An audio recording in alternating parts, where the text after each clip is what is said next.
Robert Greene की प्रकृति का नियम परिचय। यह किताब मानवीय प्रभावों को गहराई से समझाती है। ये प्रभाव सचेत या अचेतन हो सकते हैं। हम सभी इन प्रभावों का उपयोग खुद और दूसरों को बेहतर बनाने के लिए कर सकते हैं। यह किताब मार्टिन लूथर किंग जूनियर जैसे ऐतिहासिक व्यक्तियों के उदाहरण देती है। क्वीन एलिजाबेथ प्रथम। यह किताब सभी के लिए एक मार्गदर्शिका प्रदान करती है। रॉबर्ट ग्रीन एक बेहद सफल अमेरिकी लेखक हैं। उनकी किताबें मुख्यतः रणनीति, शक्ति और आकर्षण पर केंद्रित हैं। बौद्ध धर्म के विद्यार्थी होने के नाते उनके कई विचार इन सिद्धांतों पर आधारित हैं। वर्तमान में वे 6 अंतर्राष्ट्रीय बेस्ट सेलर के लेखक हैं। नमस्कार दोस्तों। पाठ 1। मानव व्यवहार का एक हिस्सा अपरिपक्वता है। आप अपने भाग्य को नियंत्रित करने की कल्पना करते हैं। आप जानबूझकर अपने जीवन की योजना बनाते हैं, पर आप नहीं जानते कि आपकी भावनाएं आप पर कितना हावी हैं। वे आपको ऐसे विचारों की ओर ले जाती हैं जो आपको गर्वित महसूस कराते हैं। वे आपको ऐसे सबूत खोजने पर मजबूर करती हैं जो आपके मौजूदा विश्वासों की पुष्टि करते हैं। वे आपको वही दिखाती हैं जो आप अपने मूड के अनुसार देखना चाहते हैं। और वास्तविकता की यह अस्वीकृति उन बुरे निर्णयों और नकारात्मक पैटर्न का स्रोत है जो आपके जीवन को परेशान करते हैं। तर्क इन भावनात्मक प्रभावों का सामना करने की क्षमता है। प्रतिक्रिया के बजाय सोचना और वास्तविकता के लिए मन खोलना, न कि भावनाओं के लिए। यह स्वाभाविक रूप से नहीं आता है। यह एक शक्ति है जिसे हमें विकसित करना चाहिए, और ऐसा करने से हम अपनी पूरी क्षमता का एहसास करते हैं। रॉबर्ट ग्रीन कहते हैं कि आधुनिक समाज तर्क और बुद्धि पर आधारित माना जाता है, लेकिन सच्चाई यह है कि हम अधिकांश निर्णय भावनाओं के आधार पर लेते हैं। इन भावनात्मक प्रतिक्रियाओं का तर्क से कोई लेना देना नहीं होता। इसलिए मनुष्य के रूप में हम अक्सर अतार्किक निर्णय लेते हैं। तार्किक बनने का प्रयास और उसकी विफलता प्रारंभिक ईसाई काल से चली आ रही है। रॉबर्ट ग्रीन ने एथेंस के नेता पेरिक्लीस का जिक्र किया, जो शायद पहले व्यक्ति थे जिन्होंने तार्किक व्यवहार को बढ़ावा दिया। उस समय अफवाहें थीं कि स्पार्टावासी एथेंस पर हमला करने वाले हैं। पेरिकल्स ने एथेंस के नेताओं को धैर्य रखने की सलाह दी, न कि पहले हमला करने की। अगर नेताओं ने जल्दबाजी में फैसला लिया होता तो बड़ा युद्ध छिड़ सकता था। कुछ समय बाद पेरिकल्स प्लेग से मर गए। उनकी तार्किक सोच के बिना एथेंस ने भावनाओं के आधार पर निर्णय लिए। एथेंस ने स्पार्टा से युद्ध किया, जिसने एथेंस को लगभग नष्ट कर दिया। हम पेरिकल्स से बहुत कुछ सीख सकते हैं। पेरिकल्स ने धैर्य का प्रदर्शन किया। तार्किक निर्णय लेने के लिए धैर्य जरूरी है, न कि जल्दबाजी में भावनात्मक फैसले। पेरिकल्स ने निर्णय लेते समय हर संभावना पर विचार किया। उन्होंने सभी जानकारी इकट्ठा की और सोच समझकर फैसले लिए। इसका मतलब है कि कभी कभी बहुमत और अधिकारियों के बीच मतभेद था, पर यह ज्यादा जरूरी है कि आपके फैसले लोकप्रिय नहीं बल्कि तर्कसंगत हों। साथ ही सोच समझकर फैसला लेने पर भी कई कारक निर्णय प्रक्रिया को प्रभावित करते हैं। 2. सकारात्मक रहें और अपने विचारों के समर्थन में जानकारी खोजें। 3. मजबूत बनें और अपने विचारों पर विश्वास रखें। 3. सकारात्मक रहें और सुंदर या धनी लोगों पर ध्यान दें। 4. सकारात्मक रहें और अपने समुदाय की मान्यताओं पर भरोसा करें। रॉबर्ट भावनाहीन होने की सलाह नहीं देते, बल्कि विचार और भावनाओं को संतुलित कर साक्ष्य आधारित निर्णय लें। 2. लोगों को जैसे हैं वैसे ही स्वीकार करें। सोशल मीडिया नए वायरल भावनात्मक प्रभावों से हमें लुभाता है। ये माध्यम शांतिपूर्ण सोच के लिए नहीं बने हैं। उनकी लगातार मौजूदगी हमारे पास सोचने के लिए कम जगह है। रॉबर्ट ग्रीन, इंसान के रूप में हमें दूसरों को बदलने का जुनून है। हम दूसरों के दुख का सबसे बड़ा कारण हैं। हम लोगों को जज करते हैं, चाहते हैं वे कुछ और बने, पर जल्द मान लें कि हम दूसरों को नहीं बदल सकते तो खुश रहेंगे। रॉबर्ट उन माता पिता का उदाहरण देते हैं जो बच्चों को धमकाते हैं। सजा और धमकियां शरारती बच्चे को नहीं बदलती, बल्कि वे बच्चे को पकड़े न जाने की चालाकी सिखाती हैं। अगर हम माने कि हम सब अलग हैं तो कम निराश होंगे। लोगों को बदलने के बजाय उन्हें समझें और स्वीकारें। उनके लक्ष्यों और पहचान को समझने की कोशिश करें। जब उनके लक्ष्यों के बारे में पूछें तो ध्यान से सुनें और जानकारी लें। लोग खुद के बारे में बात करना पसंद करते हैं, तो ये आसान होगा। इस जानकारी को पाने के बाद आपको इसका विश्लेषण करना चाहिए। इन तरीकों से आप उस व्यक्ति को बेहतर समझ और मदद कर पाएंगे। हमें सहानुभूति से दूसरों के चरित्र को बेहतर समझना चाहिए। सहानुभूति से हम जान सकते हैं कब लोग जीवन में मुखौटा पहनते हैं। यह महत्वपूर्ण है क्योंकि आप उन्हें सच बोलने में मदद कर सकते हैं। किसी की असली प्रकृति जानने के लिए मुश्किल वक्त में उनकी प्रतिक्रिया देखें। अगर हमें किसी की कठोरता या स्वार्थ पसंद नहीं तो हम वैसा नहीं करते, चाहे हम उसे नापसंद करें या अपना भला चाहें। सोशल मीडिया ने अपनी छवि बनाना और भी आसान कर दिया है। रॉबर्ट कहते हैं कि हमें ऐसा मुखौटा पहनना चाहिए जो हमारा सर्वश्रेष्ठ दिखाए। अगर हम सब अपना सच्चा रूप दिखाएं तो हम बेहतर दुनिया बना सकते हैं। एक व्यक्तित्व अपनाना हमें अपनी असुरक्षाओं से बचाता है। हम मानते हैं कि हम वही हैं जो बनना चाहते हैं और यही विश्वास हमें बनाता है। 4. हम अदृश्य हैं। लोग तत्काल समस्याओं पर ध्यान देते हैं, लंबे समय के प्रभावों पर नहीं। उदाहरण के लिए, जलवायु परिवर्तन से ज्यादा आतंकवाद पर ध्यान दिया जा रहा है। यह प्रवृत्ति प्रगतिशील प्रकृति की है। इतिहास में बड़े प्रभावों के बजाय लोगों को तत्काल खतरों पर ध्यान देना पड़ा। रॉबर्ट ग्रीन कहते हैं कि हमें अदृश्यता छोड़ दूरदर्शी बनना चाहिए। हमें पीछे देखकर सभी विकल्पों और अस्पष्ट उम्मीदों के नतीजे समझने चाहिए। वर्तमान समस्याएं अक्सर अतीत की अदृश्यता का नतीजा होती हैं। अगर हम यह समझें तो जरूरी मुद्दों को प्राथमिकता दे सकते हैं। 5.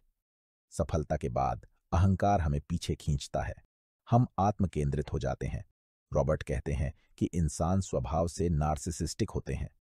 लोगों में हल्के से गहरे स्तर तक नार्सिसिज्म होता है।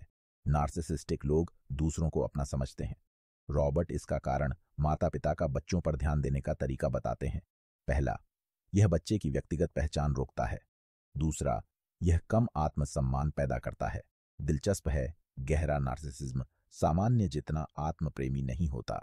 इसलिए रॉबर्ट कहते हैं कि स्वस्थ नार्सिसिज्म के लिए आत्म प्रेम जरूरी है। नमस्कार दोस्तों, आप यह बुक सुन रहे हैं बुकपीडियाज यूट्यूब चैनल के माध्यम से। अगर यह बुक आपको पसंद आई है तो मेरे यूट्यूब चैनल बुकपीडियाज को सब्सक्राइब करना मत भूलना। यहां रहो। रॉबर्ट ग्रीन कहते हैं, सफलता अक्सर लोगों के मन में सबसे ऊपर होती है।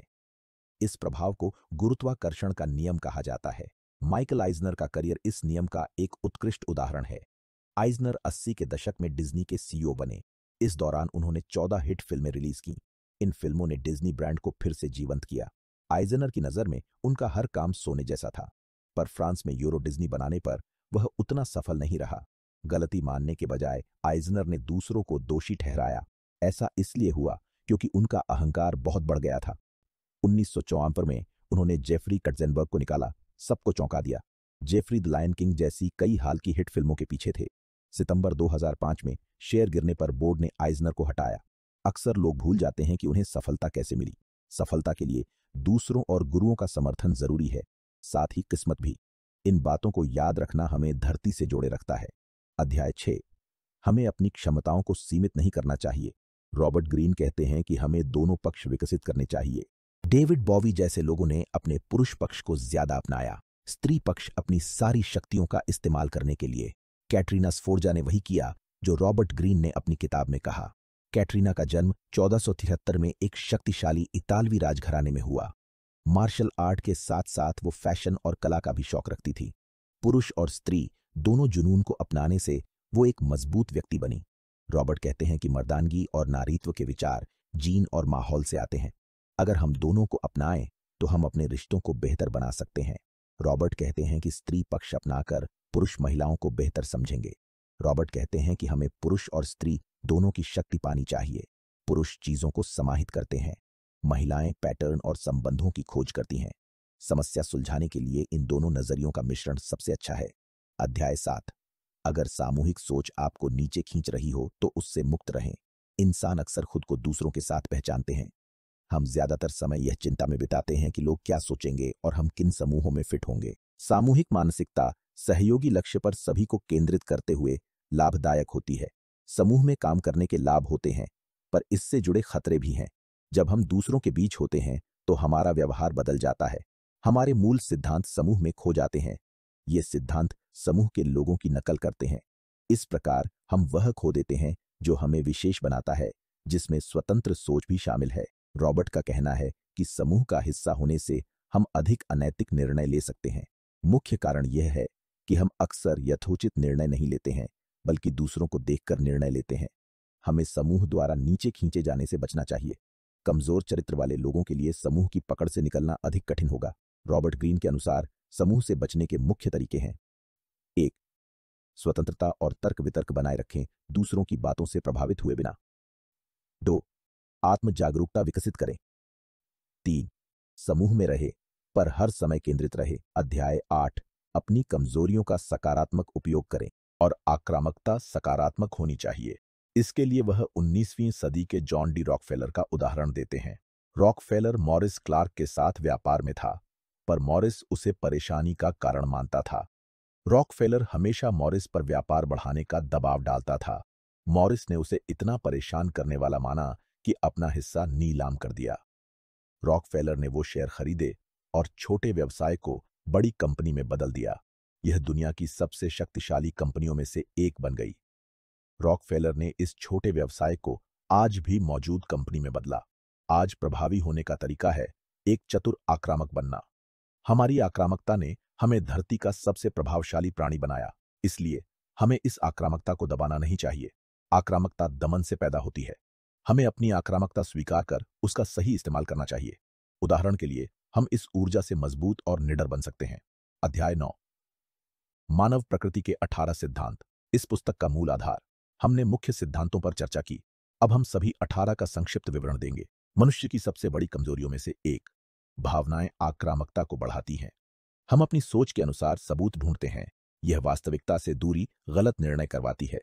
रॉबर्ट ने पेरिकल्स का उदाहरण दिया, जो पहले बताया गया था। तर्क के साथ एथेंस का विकास हुआ। हमें समझना चाहिए कि हम भावनाओं के वश में हैं। बड़े फैसलों से पहले शांत होने के लिए रुकें। ऊर्जा और तार्किक सोच का मेल आदर्श संतुलन है। दूसरा, अहंकार। हम सब खुद पर केंद्रित हैं और ध्यान चाहते हैं। चलिए रॉबर्ट स्टालिन का उदाहरण लेते हैं।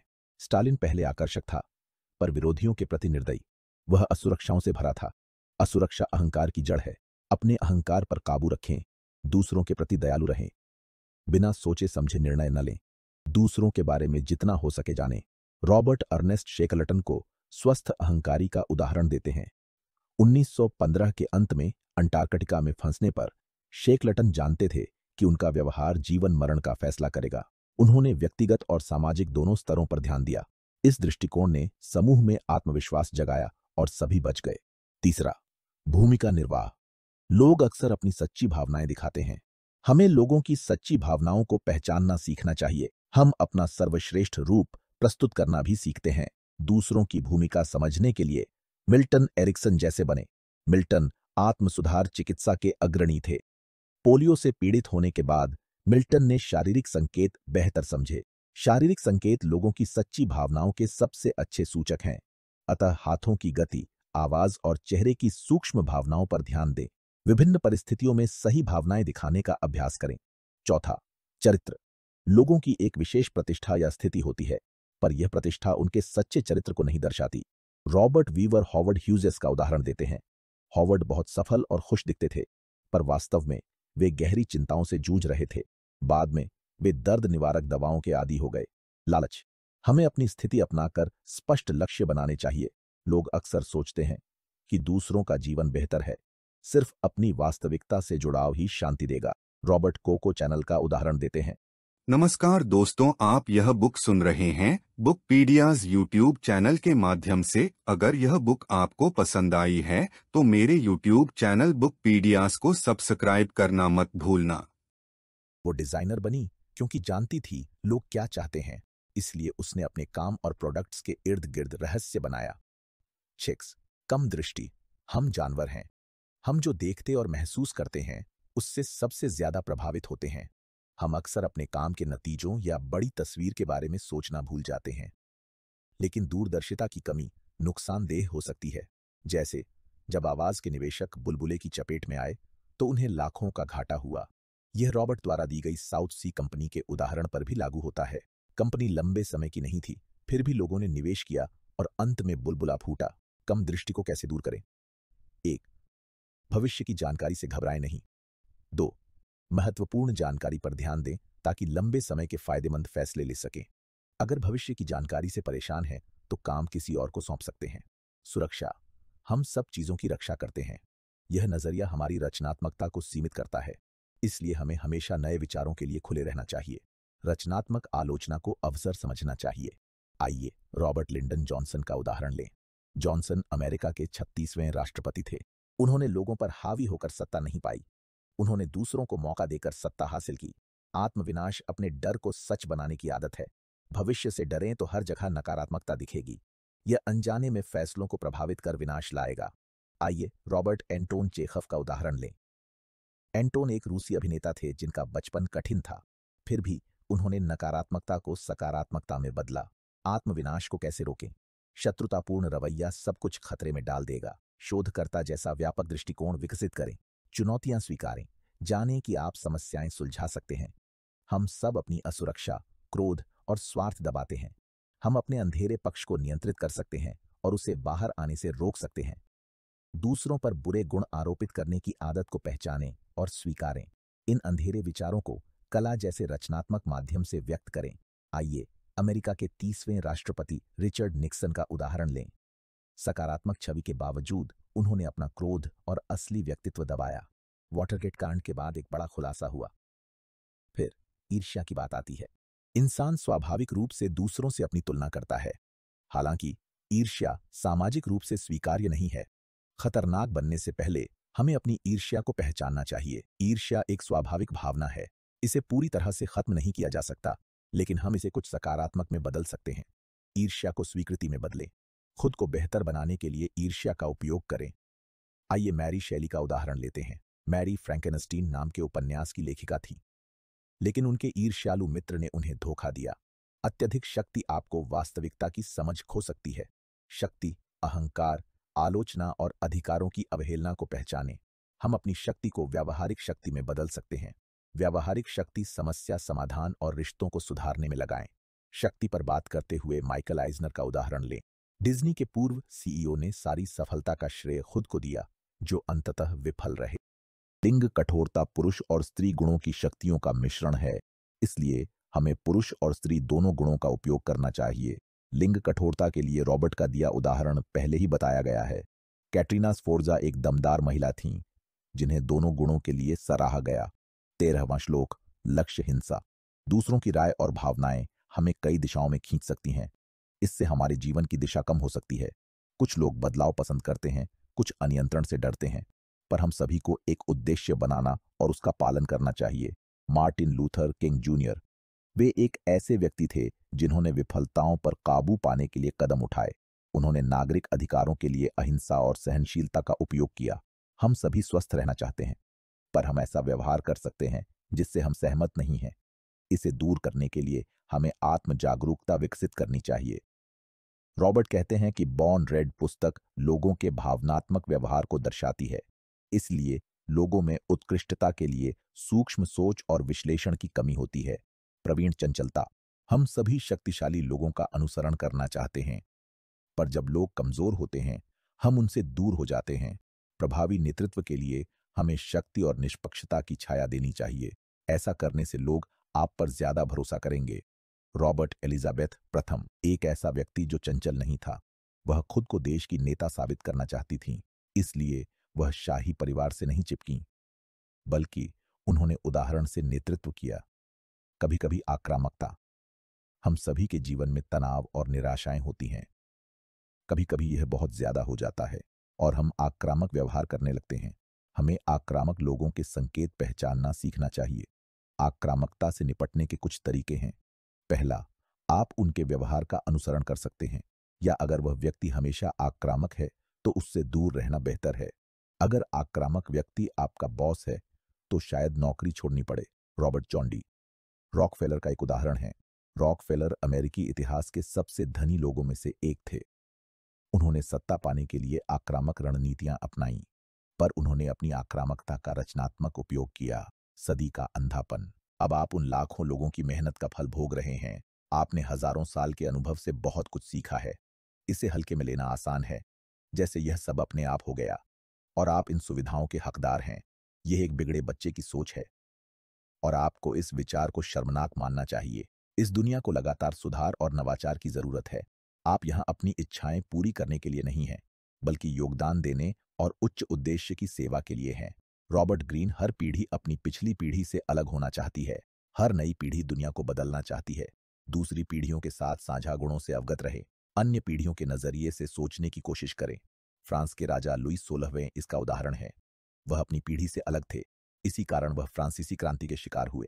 18, मृत्यु से इनकार, हम मौत के बारे में सोचने से डरते हैं, लेकिन हमें मौत के बारे में सोचना चाहिए। मृत्यु की समझ जीवन के लक्ष्यों को गहरा अर्थ देती है। मैरी फ्लैनरी ओकॉनर एक उदाहरण है। मैरी 27 साल की अमेरिकी दार्शनिक थीं। वह एक महान दार्शनिक थीं। वह एक महान दार्शनिक थीं। वह एक महान दार्शनिक थीं। वह एक महान दार्शनिक थीं। वह एक महान दार्शनिक थीं, जो निर्णय लेते समय लोगों को प्रभावित करते हैं। किताब सोच समझ और सोशल मीडिया के बुरे असर पर जोर देती है। लोगों के लक्ष्य समझकर हम निराशा कम कर रिश्ते सुधार सकते हैं। रॉबर्ट ग्रीन कहते हैं, किताब का मकसद तर्क और भावना का संतुलन बनाना है। मानव स्वभाव समझने के लिए वे 18 मूल नियम बताते हैं। इनमें तर्कहीनता, अहंकार, नकली व्यक्तित्व, लालच और संकीर्णता शामिल हैं। हर नियम बताता है कि ये व्यवहार को कैसे प्रभावित करते हैं, उदाहरण सहित। नमस्कार दोस्तों, आप यह बुक सुन रहे हैं बुकपीडियाज यूट्यूब चैनल के माध्यम से। अगर यह बुक आपको पसंद आई है तो मेरे यूट्यूब चैनल बुकपीडियाज को सब्सक्राइब करना मत भूलना।